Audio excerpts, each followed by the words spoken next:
after the period of the fiscal crisis. And another question, of course, is the frequency of meetings with the banks. But if I can just comment, and I accept entirely what you read out to us, but it's interesting to note that in several newspaper reports earlier this month, the Minister for Finance was quoted as telling a Fine Gael parliamentary meeting that the Economic Management Council discussed the question of insolvency legislation and mortgage arrears.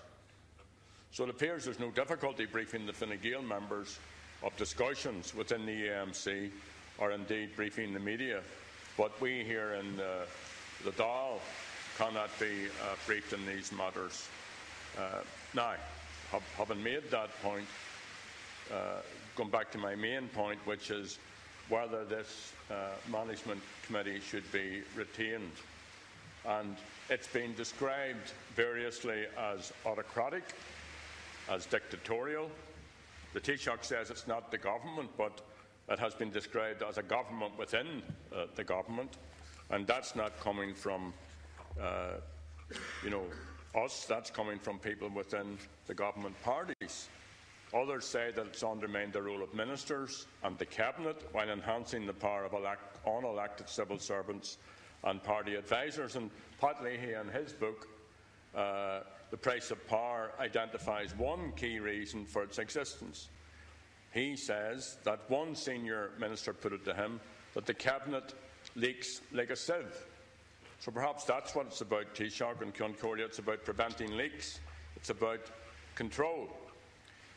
Last November, one of your own backbenchers, Owen Murphy, called for the disbandment of the EMC and suggested that its operation might even be unconstitutional. And Minister Alex White warned that the Council should not become a fixture of the political system, and he specifically called for the role of the Economic Management Council to be re-examined. So, Taoisigh, has this been considered by the government?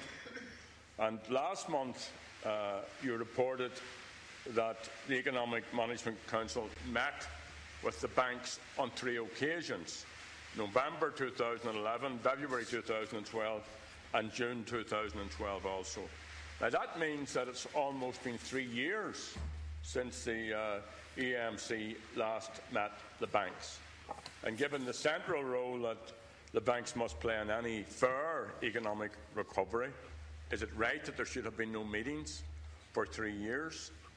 Given what we all know now about the number of mortgage accounts which are in arrears and the pressure on householders, and that's going to go on, it's still rising. And I have raised with you many times the problem with banks not lending enough money to small and medium enterprises.